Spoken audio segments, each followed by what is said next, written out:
नमस्कार विद्यार्थी मित्रांनो, तर मी प्राध्यापक ए.के. लोंढे. तर माझ्याकडे बीकॉम फर्स्ट इयर मधील किंवा प्रथम वर्षातील बिझनेस स्टॅटिस्टिक्स हा विषय देण्यात आलेला आहे. तर आपण या लेक्चरमध्ये या बिझनेस स्टॅटिस्टिक्स विषयी सिलेबस पाहू किंवा चर्चा करू. तर या बिझनेस स्टॅटिस्टिक्स मध्ये एकूण 5 युनिट दिलेले आहेत, म्हणजे 5 टॉपिक किंवा 5 चॅप्टर देण्यात आलेले आहेत. तर एक चॅप्टर मध्ये आपण बघू काय काय दिलेलं आहे. तर पहिला चॅप्टर सांगता येऊ शकतो. तर युनिट फर्स्ट म्हणजेच इंट्रोडक्शन टू स्टॅटिस्टिक्स, म्हणजे सांख्यिकीची ओळख थोडक्यात सांगता येईल.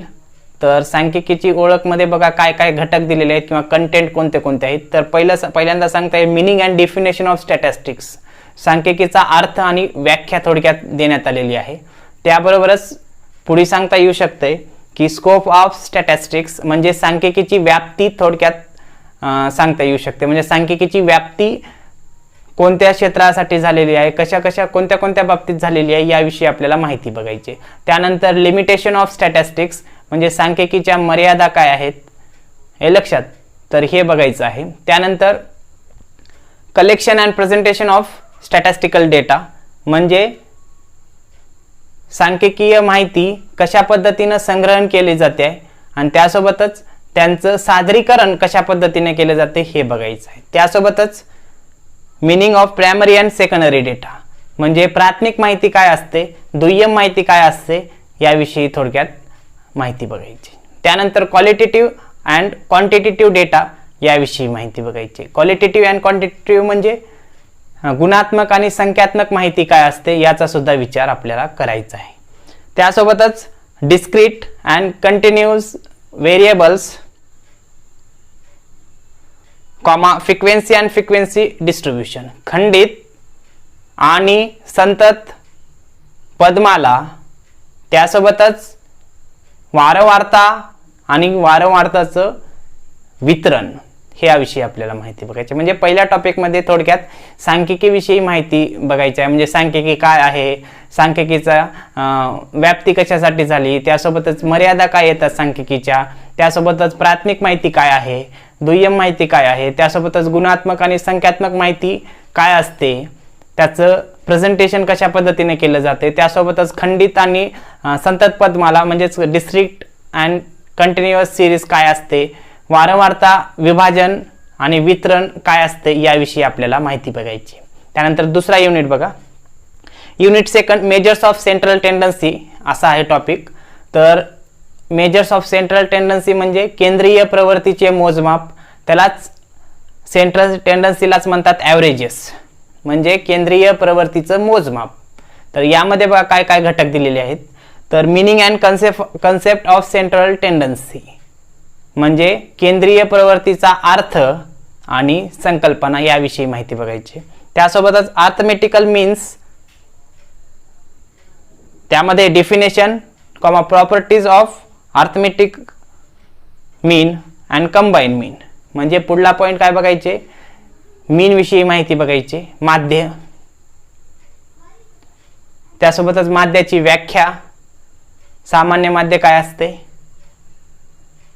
त्यासोबतच त्याच्या ज्या काही प्रॉपर्टीज दिलेल्या आहेत, गुणधर्म, सांख्यिकीचे गुणधर्म जे काही आहेत ते बघायचं आहे. त्यासोबतच कंबाईन मीन म्हणजे संयुक्त माध्य काय असते हे सुद्धा आपल्याला यामध्ये बघायचं आहे. त्यानंतर पुढला घटक बघा, पोझिशनल ॲव्हरेजेस, त्यामध्ये median and mode partition values, म्हणजे मेडियन काय असते, मध्यांक काय असतो, बहुलक किंवा भूयिष्ठक काय असते हे लक्षात,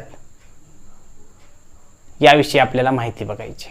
त्यानंतर पुढे empirical relation between mean, median and mode, म्हणजे मीन आणि मेडियन मोड मध्ये कशा पद्धतीचा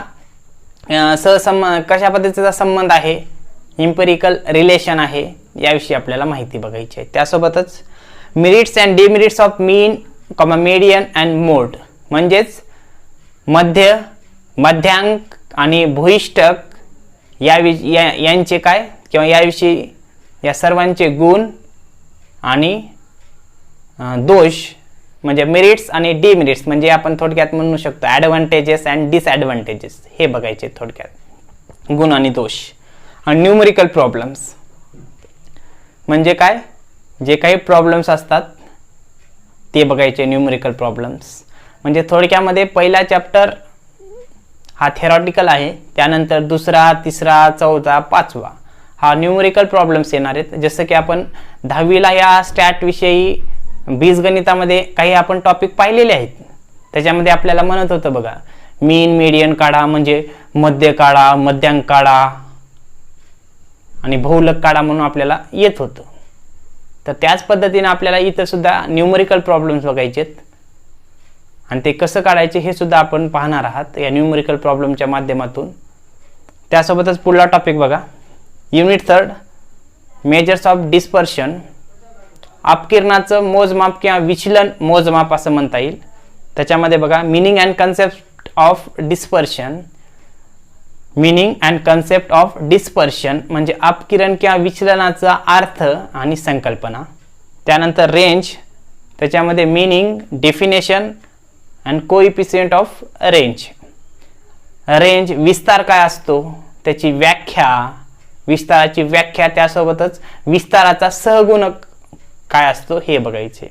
त्यानंतर क्वार्टाइल्स डिव्हिएशन. क्वार्टाइल्स डिव्हिएशन म्हणजे चतुर्थक विचलन.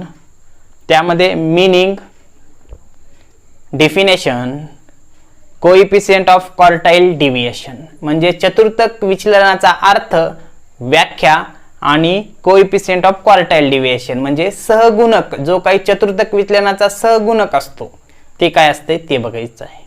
त्यानंतर मीन डिव्हिएशन, त्यामध्ये meaning, definition of mean deviation कंसामध्ये दिले about mean and median, coefficient of mean deviation म्हणजे आपल्याला काय बघायचे, मीन डिव्हिएशन. मीन डिव्हिएशन म्हणजे मध्य विचलन.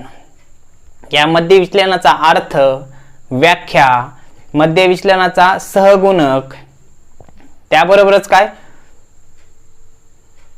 आणि मध्य विचलन हे मीन पासून कसं काढलं जाते, मीडियन पासून कसं काढलं जाते याविषयी आपल्याला माहिती बघायची आहे.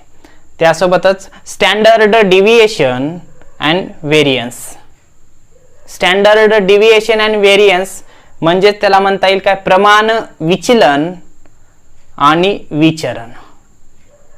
त्यामध्ये meaning, definition, coefficient of standard deviation म्हणजे प्रमाण विचलनाचा अर्थ, व्याख्या, त्यासोबतच काय त्याचा सहगुणक काय असतो याविषयी माहिती बघायची. Combine standard deviation of 2 groups म्हणजे 2 ग्रुपसाठी संयुक्त प्रमाण विचलन कशा पद्धतीने काढलं जाते हे सुद्धा आपल्याला बघायचं आहे. हा झाला तिसरा युनिट थोडक्यात.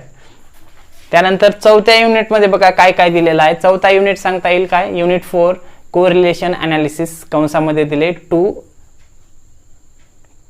व्हेरिएबल्स ओनली म्हणजे 2 चलांचा जो काही सहसंबंध असतो त्याला कोरिलेशन अनालिसिस म्हणजे काय, सहसंबंध विश्लेषण.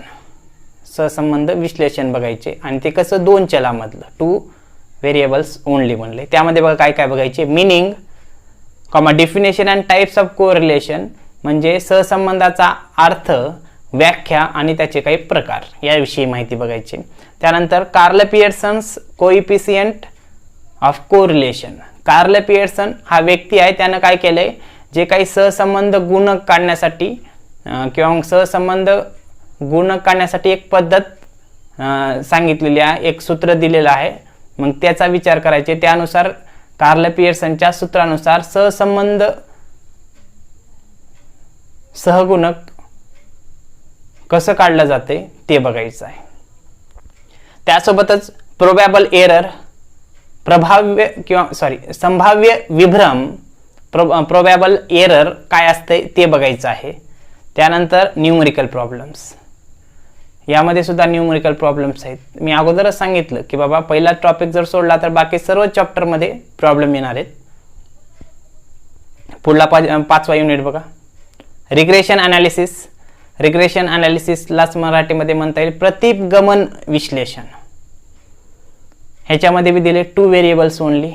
त्यामध्ये बघा meaning and concept of regression, प्रतिपगमनाचा अर्थ आणि संकल्पना थोडक्यात बघायची आहे. त्यासोबतच रिग्रेशन लाईन्स, प्रतिपगमन रेषा, रिग्रेशन इक्वेशन्स, प्रतिपगमन समीकरण, रिग्रेशन कोइफिशियंट म्हणजेच प्रतिपगमन सहसंबंध किंवा सहगुणक.